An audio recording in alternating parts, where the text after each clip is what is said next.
Welcome back. It is hour number 2 of the Lombardi Line here on the DraftKings Network. Femi Abebefe alongside Tim Murray, who is filling in for Michael Lombardi. Tim usually with us here on Saturdays for a guest spot, but it's tournament time. He's going to do the whole damn show. Yeah, also, you can baby. check out Tim on VSiN Primetime Monday through Friday, 6 to 9 Eastern here on VSiN. But, Tim, we had Justin Perry on. Thank you to him who joined us in the last segment. If you missed him, make sure you check it out in podcast form. Just search the Lombardi Line wherever you get your podcast. Justin Perry of Shot Quality does a lot of terrific work there. We will have a fun second hour for you guys as well. 15 minutes from now, our buddy Wes Reynolds here at VSiN, analyzing the college hoops, host of VSiN Tonight. He'll join us to give out his plays, as will Matt Humans 30 minutes from now. So you'll want to stick around here for this jam-packed Thursday show as we get you closer to tip-off between Dayton and Arizona here. But Tim, I mean, we were talking about it during the break, man. The story of this tournament has been this Oakland Golden Grizzlies team. What they did Thursday evening against Kentucky. I mean, Golke is a guy I had never heard of until I'm watching the game, and the guy hits 10 3-pointers. They knock out one of the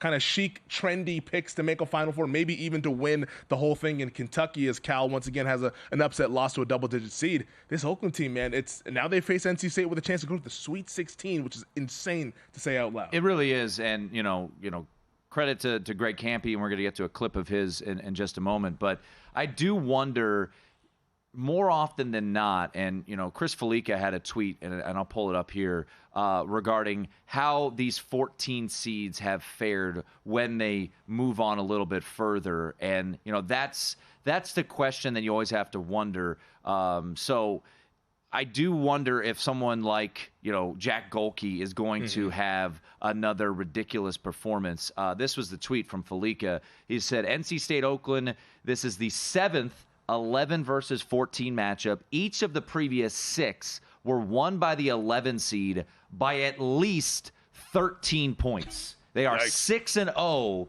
ATS, the 11 seed is, versus the 14 seed. Wow. So I don't know if that's indicative for today. The market's actually betting Oakland here a little bit. I would push back on that. Look, I think NC State's going to win this game.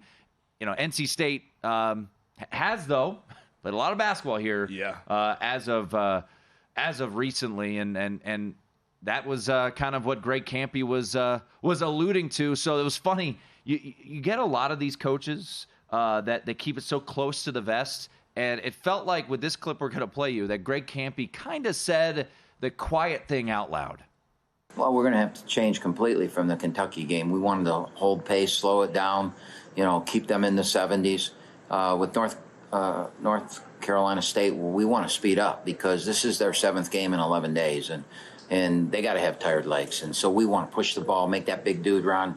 They got a couple big dudes. We want to make them run, and hopefully we can get them tired. I mean, those legs have got to be tired. 7 games in 11 days. So they're going to be playing on adrenaline, and if we can, push that, maybe get a little bit of a lead, maybe something could happen good for us.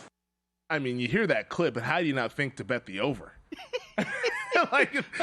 Here's the head coach of the team saying, "Hey, we're gonna run. We're gonna run. That's what we're doing. We're gonna make that big dude, the big dude, DJ Burks Jr., who's my favorite player of the tournament. Watching him in the ACC tournament, those nimble feet. I mean, the man has the best touch around the rim that I've ever seen in college basketball. But I mean, he's telling you right there, and we've seen the total get bet a little bit. This was earlier 146, now we're 147. Still some 146 and a halves out there in the market, but how do you not bet the over when you hear the coach of the team telling you, we're just going to run and see what happens?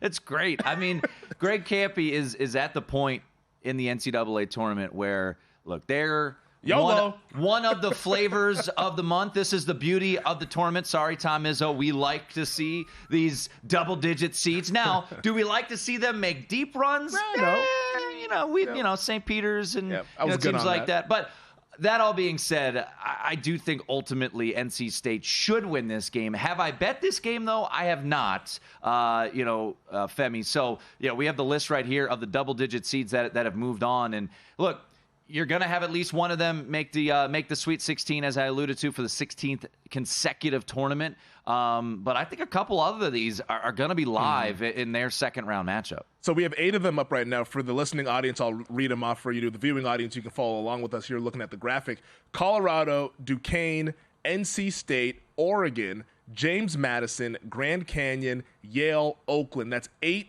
double-digit seeds that made it to the round of 32. How many do you think that we'll see in the round of 16? Well, we know NC State, Oakland, obviously, that's 1. Yep. I think Oregon has a real good shot to win this particular game. And you heard Greg McDermott talk about the fact that this team was, underseeded, and that's, classic coach talk. Yeah. The team we're playing is underseeded, So, but I do think Oregon, at the peak of their powers, which is what they've been playing at, is not an 11 seed, right? They just underachieved the majority of the year.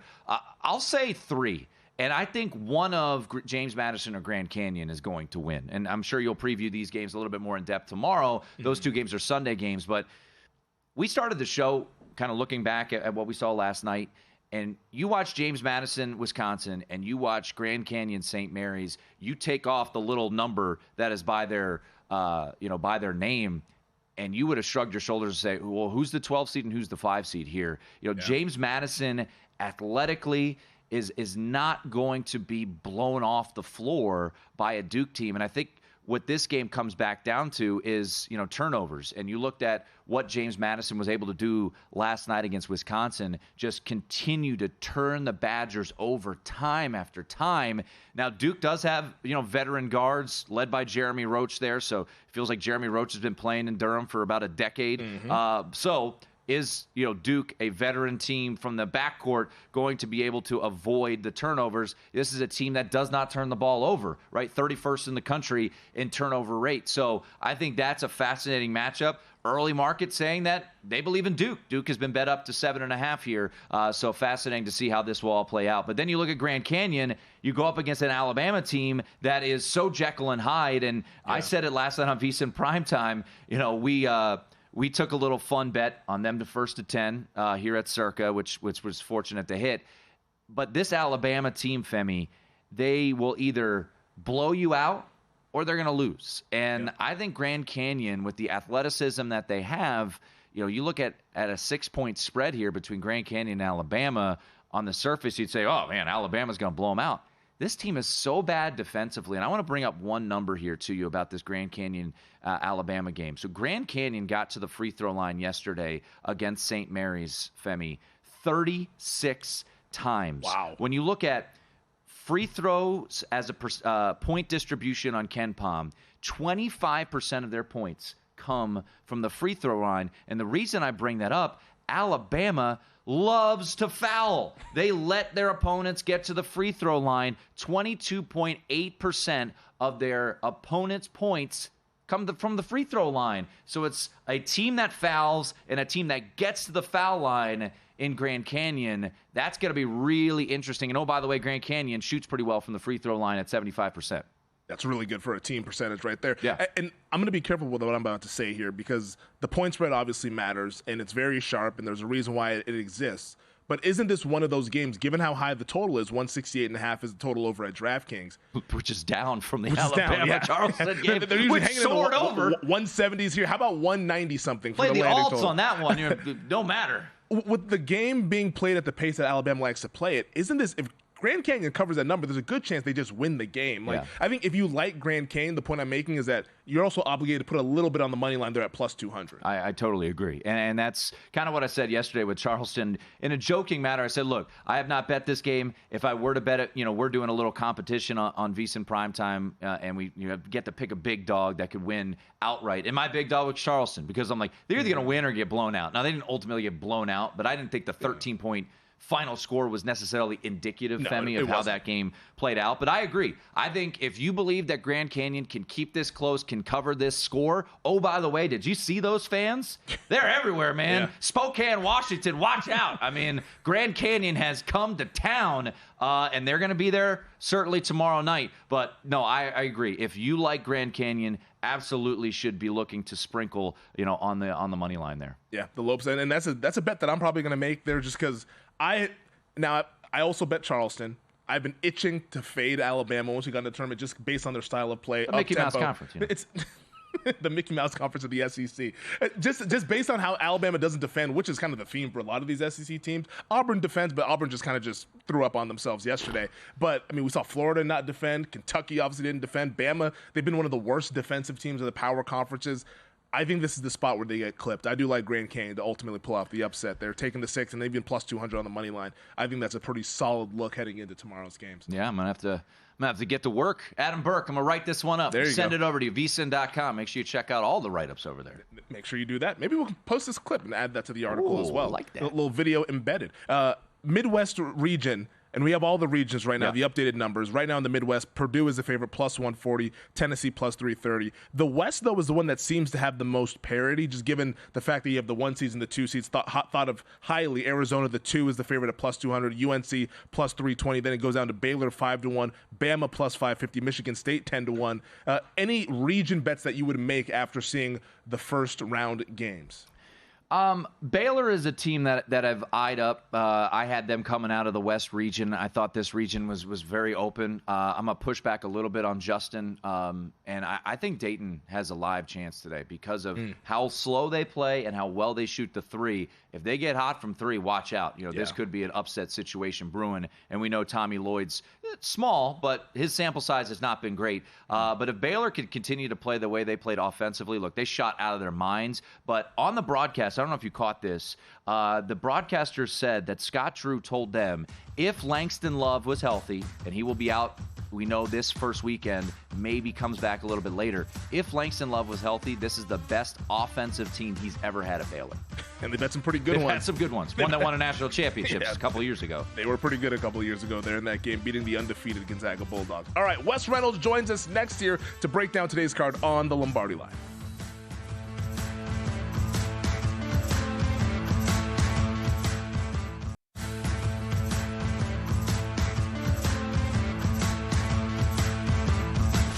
This is the Lombardi Line with former NFL executive Michael Lombardi. Now here is your host, Femi Abebefe, on VSiN, the Sports Betting Network.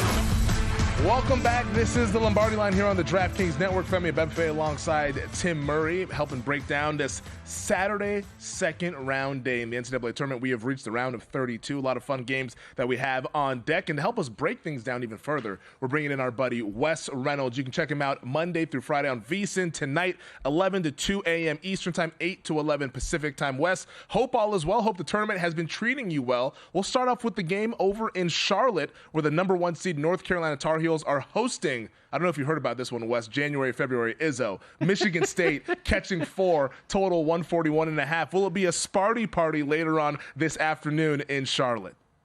Well, I hope we get March Izzo once again like we did on Thursday. And look, these are two teams that like to, run off the secondary break, but they're both very good transition defenses. So I haven't decided what I'm doing with the total yet. A little bit of lean to the under here. But look, I like what I saw out of Michigan State on Thursday because I didn't have the confidence or the conviction to bet either side there because I didn't know what we were going to get on Michigan State. But what we got was some pretty good shot making from Jaden Akins and also Tyson Walker, and got really good defense. And I know it was Mississippi State's offense, but it was also Michigan State's defense. And look, with North Carolina, I know they covered against Wagner and kind of toyed with them, but I had North Carolina as the weakest of the 4 number 1 seeds coming into this tournament. Nothing that I saw on Thursday changed my mind there. So, look, this is only a 4-point spread, and it's actually now 3.5 at a couple spots. But I wasn't impressed with North Carolina in the ACC tournament. I really wasn't impressed on Thursday. And look, Michigan State may be kind of coming together at the right time. So you're going to have to execute in the half court here. And if that's a half court game, I favor Sparty. So the first game of the day, early wake-up call in Salt Lake City, 10:45 local time there in Salt Lake, 12:45 Eastern. And as we are sitting here, Circa just went to 8 on this game. DraftKings is 8.5. Still some 9s out there. There's some differing opinions out there. Justin Perry, who joined us in studio, liked the favorite. I like the dog a little bit. I haven't gotten to the window. Maybe you could push me over the top here because the profile of Dayton, in my opinion, Wes, a slow team that shoots threes well, that is your profile that you want for an upset-minded team. How do you look at Dayton and Arizona about to get underway here in a little bit? Yeah, I look at it the same way, Tim, and I like the Flyers here because they deny in transition. And what does Arizona do best is get into transition offensively. But Dayton really denies you. Dayton's got a good big guy in Deron Holmes who, is going to be a very good defender down there, even though they kind of put him in that little drop coverage in the half court. But look, Dayton reminds me a little bit last year, kind of what Arizona saw in the first round against Princeton, like you mentioned, where slow it down a little bit, run half court, shoot threes, and I think that this is a tough matchup actually for Arizona. Tommy Lloyd, by the way, is 0-5 so far against the number in NCAA tournament games. I think you maybe make it 0-6 here. I thought this number was high, and the market clearly agrees right now. Yeah, it's so funny, the NCAA tournament. Dayton, here they are. Miracle comeback against Nevada, and now they might be live against Arizona right now. We're hanging out with Wes Reynolds, host of VSiN tonight. Check it out Monday through Friday, 11 to 2 a.m. Eastern time. Well, Wes, let's stay in Salt Lake City. The game after Dayton, Arizona is Gonzaga and Kansas. Gonzaga looked awesome against McNeese. Kansas barely survived against Samford. So the Bulldogs, of course, now laying 4 against a shorthanded Jayhawk squad, total 152. How do you see this one playing out? Yeah, this is more of a number play, and I took 4.5 with Kansas, and this is a Kansas look. I kind of thought after they, squeaked by Stanford, I'm like, okay, the end of the line comes in the next round. Gonzaga certainly exceeded market expectations. They were only 6-point favorite against McNeese State, and, it was never even a sweat. It was a no-doubter from the get-go, and we know Kansas is really shorthanded, but both these guys, actually, both the post defenders, one on Kansas side, Hunter Dickinson, and then Graham Ike on the Gonzaga side, have actually been very good this year. Surprisingly enough for Dickinson, who kind of has a reputation as not being a good defender. But look, this Gonzaga team, and you mentioned it, Femi, like it's kind of how funny perception changes overnight. Kind of like, Dayton gets their scare against Nevada and has to come all the way back to win. It's kind of the same thing with Gonzaga. About 3 weeks ago, before they beat Kentucky, we were like, this team's not making the tournament. They don't have any good wins. This team is not that good. They didn't get Steele Venters healthy this year, the transfer from Eastern Washington, so they're not really a great shooting team. But I just thought that this number was a little bit high. I do think Gonzaga is down from their normal standards. So it was more of a number play, not necessarily a long-term belief in Kansas, but I thought this number came high based on the performances we saw on Thursday. Wes Reynolds joining us here on the Lombardi Line, and you can, of course, catch Wes every weeknight with Matt Humans on VSiN. Tonight he joins us on a progressive guest line. Let's get to the story of the tournament so far. Jack Golke, his 10 3-pointers. He has attempted 8 2-point field goals the entire season, and I believe the number's up to 347 3-pointers attempted. We just played a clip, Wes, of Greg Kampe, the head coach of Oakland, from yesterday, talking to the media and saying, we're going to want to run on this NC State team because we think they will be tired playing their 7th game in 11 days. The market has now started to move towards the Golden Grizzlies. The hooks are starting to disappear, pretty much 6 across the market. Do you agree with the market move here with Oakland taking some money? I do, and I took 6.5 with the Golden Grizzlies for what you just said. 7 games in 11 days. This is a 1-day prep for that zone that Oakland runs. Only Merrimack of the 362 Division I teams ran more zone than Oakland this year. So NC State should know really essentially what they're in for. I don't know how much they're going to run necessarily because, what we saw a high-scoring game on Thursday, we kind of have the perception that, Oakland's this, up-tempo team. They're really not. If you look at it, they've slowed down some teams in the Horizon League that like to, get up-tempo and whatnot. So, I wonder about NC State, how much energy that they are going to have. And one thing to keep in mind with Oakland is because they zone, they don't foul a lot. If you recall on Thursday, Townsend, their big guy down low, I know Jack Gelke, got all the ink, and rightfully so, 10 of 20 from 3, but Oakland doesn't foul a lot. So they don't send you to the line. I think NC State is going to be the team that's going to be foul and that is going to be gambling a little bit on defense and being a little tired. I just think that this is a tricky prep for Kevin Keatts and NC State, so I like the Golden Grizzlies.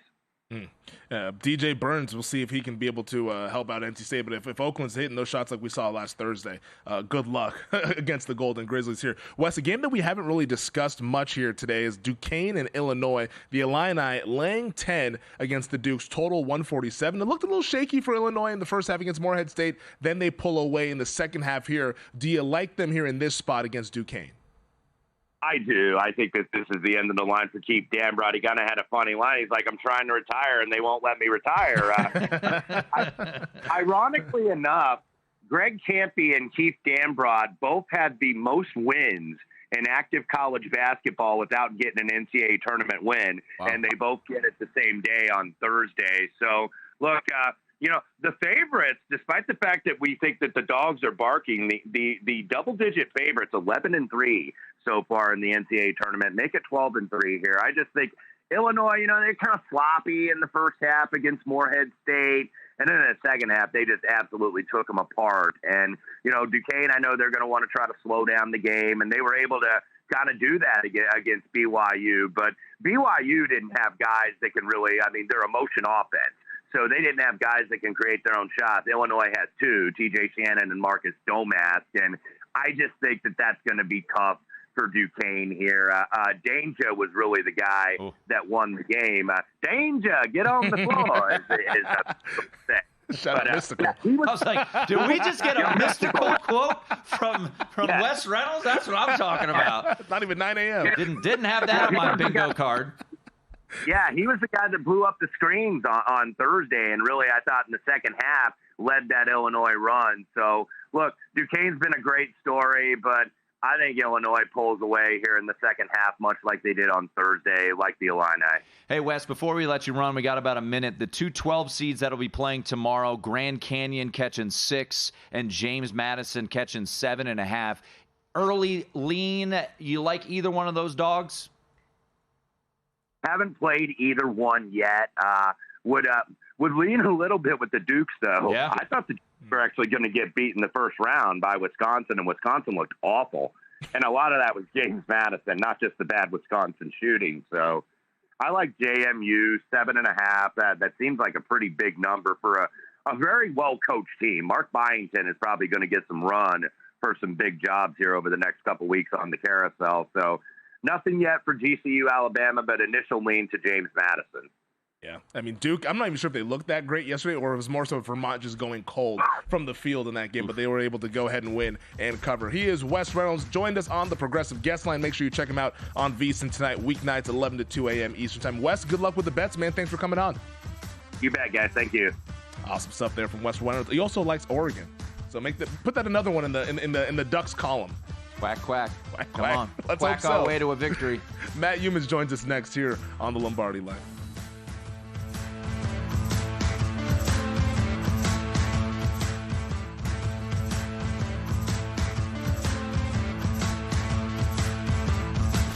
This is the Lombardi Line with former NFL executive Michael Lombardi. Now here is your host, Femi Abebefe, on VSiN, the Sports Betting Network. Sign up on a VSiN Pro annual subscription today and get your first year for only $199 instead of the typical price of $240. Just use promo code Lombardi. You'll get VSiN Pro access to everything we do throughout the entire year. The daily best bets, the betting splits, the betting system, the premium analysis, 24/7 video access, but most importantly, this time of year, access to our March Madness betting hub with picks for every game of the tournament. Just use promo code Lombardi to get your first year for only $199 for VSiN Pro access. Sign up today at VSiN.com/subscribe. Welcome back. This is the Lombardi Line on the DraftKings Network. He's Tim Murray. I'm Femi Abebefe, hanging out here in downtown Las Vegas at the Circa Resort and Casino. And joining us now on the Progressive Guest Line, it's our buddy Matt Humans, host of VSiN tonight, 11 to 2 a.m. Eastern Time, weeknights here on VSiN. Matt, hope all is well. Hope the tournament's been treating you well. Let's start off with Gonzaga and Kansas here. You have a play in this game. The Bulldogs down to 3.5-point favorites in some spots, so more money pouring in on the Jayhawks here as we get closer to tip-off. Total 152. What do you like in this one? Well, the tournament treated me like crap on Thursday, and then bounced back a little bit on Friday, so in a little bit better. I know Tim Murray's in a much better mood because, boy, he was disgruntled on Thursday, just like I was. Nah, Matt, I didn't text you. I saw his record on the VSiN Pro page for Friday, and I'm sure he's got a big smile today. So much happier, Tim Murray. I'm going to say this about I don't understand why these games in Salt Lake City are starting so early. Same. You know, on the West Coast, you get a game starting at, 10:45 a.m. Mountain Time, 9:45 Pacific. Imagine if you had tickets to that game. You'd be a little bit upset that you got to show up in the morning and you're listening to Femi and Tim on your drive to the arena. That's way too early of a start. I did play Gonzaga. I was actually trying to get the bet in about 4 this morning, And for some reason, the app wouldn't let me get it in. It kept saying incorrect action, incorrect action. So I said, okay, I'll put it in when I wake up in the morning. And the line actually dropped minus 175. So from 190 to 175, I played the Zags here. I'm not crazy about laying this number of 4.5. But I do expect the Zags to advance. And when you watch the game Thursday night, Bill Self that was a high-stress game where Kansas had a 22-point lead. It got cut to 1, and they got lucky on a bogus foul call late, or might have got beat by Samford. But Bill Self had to play 4 starters for 35 or more minutes in that game. He doesn't have much of a bench anyway. And I think fatigue is going to be a factor for Kansas, and it's just a shorthanded team without Kevin McCullough, who I consider to be the MVP of that team. If you're relying on Nick Timberlake and DeJuan Harris and KJ Adams and guys like that to win you a tournament game against Gonzaga, I think you're in a little bit of trouble. And also with the Zags, you got Graham Ike, a horse in the low post who can go to work on Hunter Dickinson down there, and a guy who can kind of match up with Dickinson, who's Kansas' best player at this point. So Mark Few, man, I think this is amazing. It's not talked about much. He's been to 8 straight Sweet 16s, and I think you make it 9 after today. But again, I played the Zags minus 175 and didn't lay the points. This is a Kansas team that's been blown out a couple times late in the year. We've seen some quit in this Kansas team. 29-point loss at Texas Tech, 30-point loss at Houston. I do like the Zags today. Yeah, and they need to be tested more. That Gonzaga team, they're just not tested enough. Just the most consistent team maybe in the entire country when it comes to the NCAA tournament. Matt Newman's joining us here on our Progressive Guest Line. All right, let's go to Charlotte, North Carolina. We've got Michigan State and North Carolina. That line around 4 in favor of the 1 seed North Carolina, and then Texas and Tennessee. That line, sitting around 6.5 with the Vols. If you put those two together, you can get plus money on a money line parlay, which is the angle you're going. You expect Tennessee and UNC both to take care of business today. Yeah, it's a little bit risky. I mean, I put this in overnight too, and I put the money line parlay played plus 120, and that was on the money lines that I got at the Westgate Superbook. So I went ahead and fired on that. Again, as you know, I don't like to bet a lot of favorites, and definitely don't like to lay points in this tournament. And I decided to play it that way. Now, this Michigan State North Carolina line is so low, it's suspicious to me. I mean, there were 3.5 hanging out there last night. It's funny because before the first round, it seemed like not many people wanted to bet on Michigan State. And I heard people scoffing at Tom Izzo and March. Well, this team's not the same. It's not the same Michigan State team. And then the Spartans win a game, and now all of a sudden they're only 3.5, 4-point dogs to North Carolina and Charlotte. This is a Carolina team that does fit that national championship formula, too. It's top 20 in offensive and defensive efficiency, right around there, top 25. R.J. Davis is the type of scoring guard who can carry a team a long way in the tournament. I've got Carolina winning my bracket. I've certainly got Carolina winning this game, but this line's so low, it makes me think that Michigan State's the right side. Maybe it's the odds maker. I respect the odds maker in the betting market.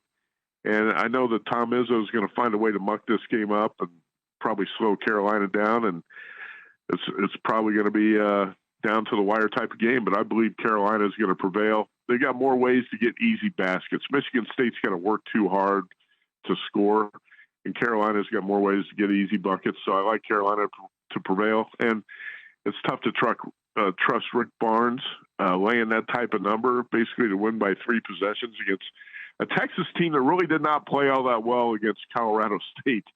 If you look at the box score, Texas shot 1 for 14 from 3 and had, I believe, 3 assists in that game against Colorado State and still won by 12.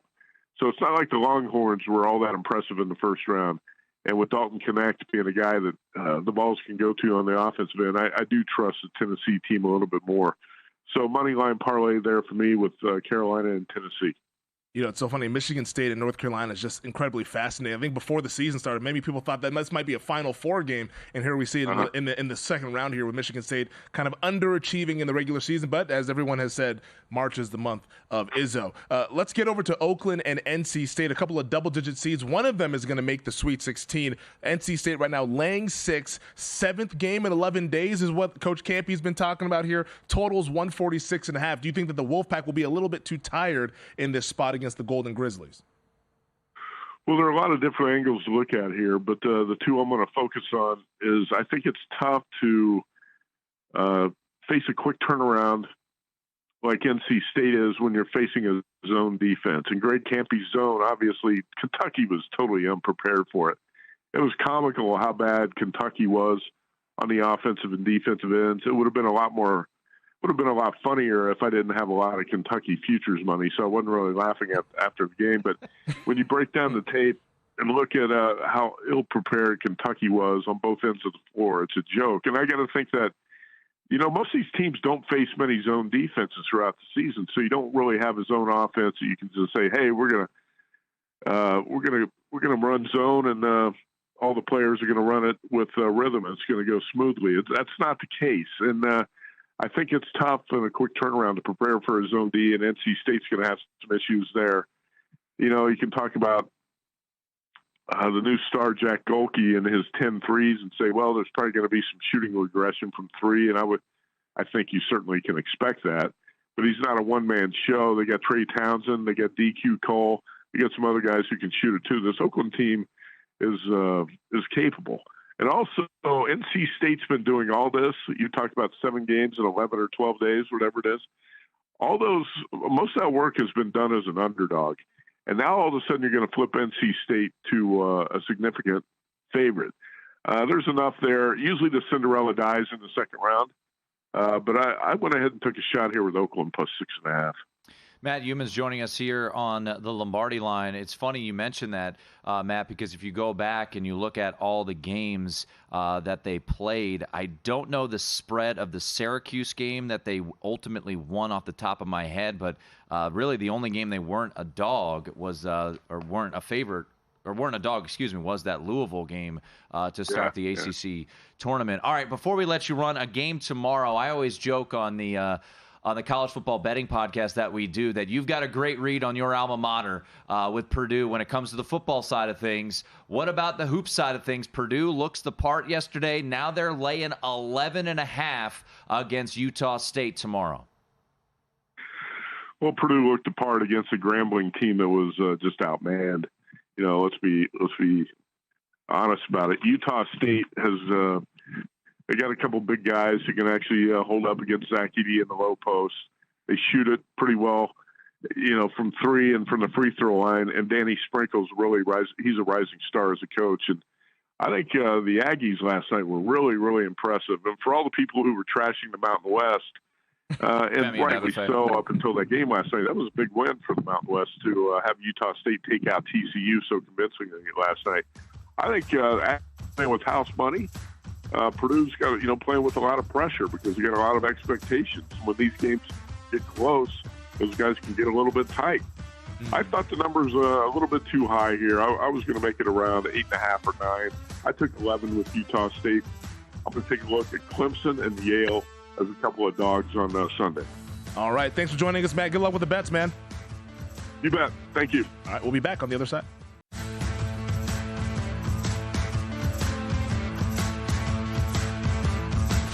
This is the Lombardi Line with former NFL executive Michael Lombardi. Now here is your host, Femi Abebefe, on VSiN, the Sports Betting Network. There's never been a better time to have skin in the game with the DraftKings Sportsbook because right now we have a VSiN exclusive offer for new DraftKings customers. Earn a $500 bonus bet for every $1,000 that you wager. You can earn up to $2,500 worth of bonus bets in your first 3 days on DraftKings. Don't wait. Download the app now. Use code TLL when you sign up and earn $500 in bonus bets for every $1,000 that you wager. Now, this is designed specifically for our VSiN listeners and viewers. No better time to take advantage of it right now than today's second-round action. This is the final segment of the Lombardi Line here on the DraftKings Network. Femi Abebefe alongside Tim Murray. Thank you to Wes Reynolds and Matt Humans for joining us in the last couple of segments, giving out their best bets for today. Tim, you ready to run down the card Let's here? go. We got 8 games. Yes, sir. We got to get to here on the second-round action, and we'll go in rotation order. We'll start with the game that's in Charlotte, North Carolina. Michigan State and North Carolina. The Tar Heels, 4-point favorites, total 141.5. We were watching the pregame show, the Game Day on ESPN. 2 of the 3, like Sparty, January, February, Izzo. How does that make you feel as somebody that I think you were kind of leaning in that direction? I was looking a little bit towards the dog. I thought, and I still believe, that UNC is the most vulnerable one. I think the West is the most wide open region.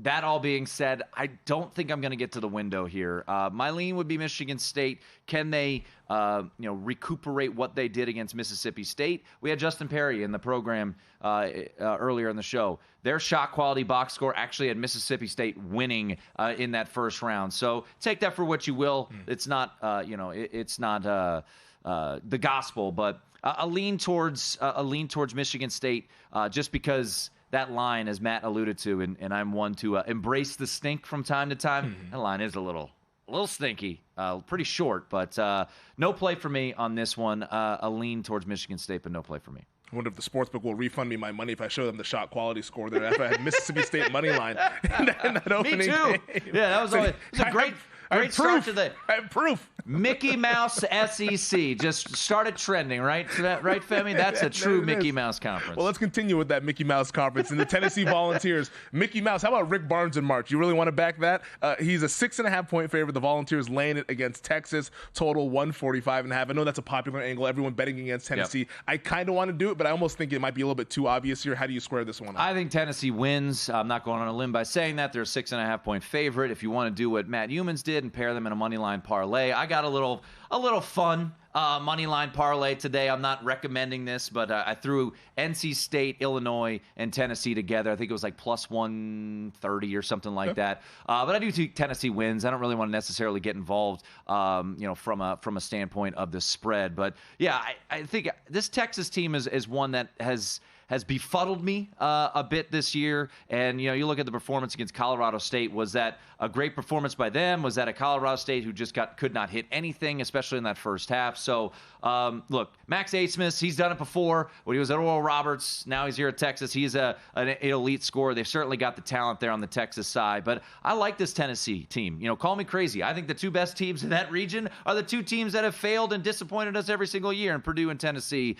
I think they do match up in the Elite 8, but I'm not going to play the spread here. I do think Tennessee, though, takes care of business. It's a made-for-TV matchup. Rick Barnes going up against Texas. So is Dana Altman going up against his former team, the Creighton Blue Jays. Oregon catching 4.5. A lot of money coming in on the Ducks here this morning right now. The Blue Jays 4.5-point favorites, total 146. This is a game that both of us like here.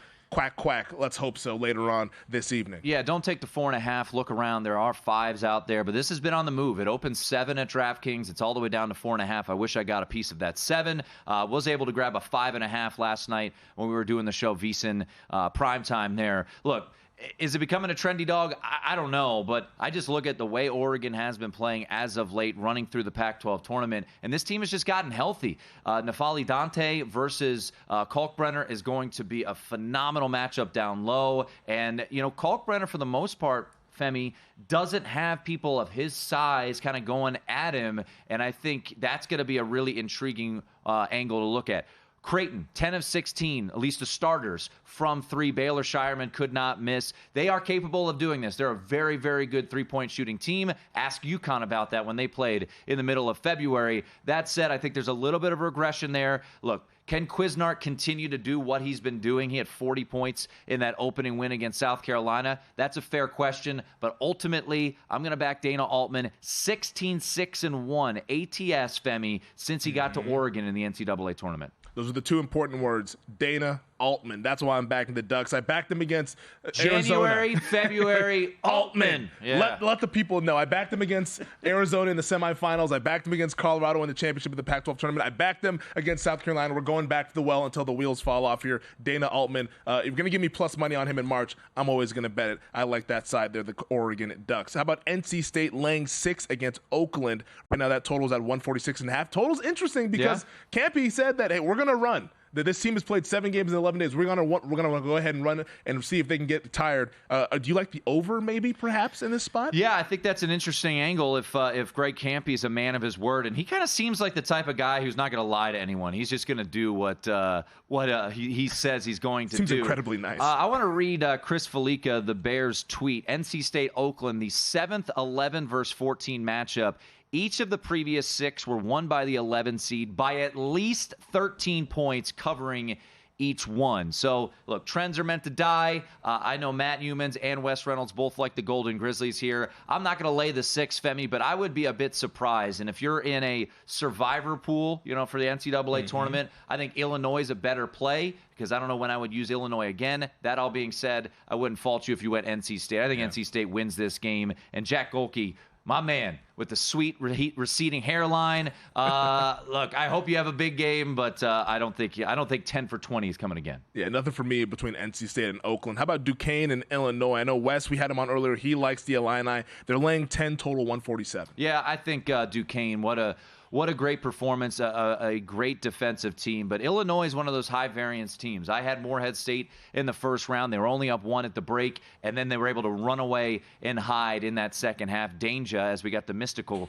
lyric dropped by Wes Reynolds, before 9 a.m. was absolutely a monster in that game. Terrence Shannon, at times, looks like he's the best player in the country. So I think Illinois wins this game. Once again, no play for me on the spread, but I would tend to agree with Wes. I think I am in a survivor pool. I did use Illinois because I think Iowa State will win. We'll see. And I don't know if I'd use Illinois again. I think they win today, and I'm pretty confident in that they will take care of business. Yeah, the early game in Omaha there, Washington State against Iowa State. A lot of love for the Cougs here in the market. We're down to 6.5 total, 129. Yeah, I would take a little flyer on Washington State. Look, I went against them in round 1. Drake let me down again, so looking forward to backing them come next year, and they will get up 8 and be leading in the final minutes there and let that down. But that's how they do it. Kyle Smith's squad is incredibly long. Miles Rice is 6'3", their point guard. Outside of that, everyone is 6'8" or longer. I do feel like this Washington State team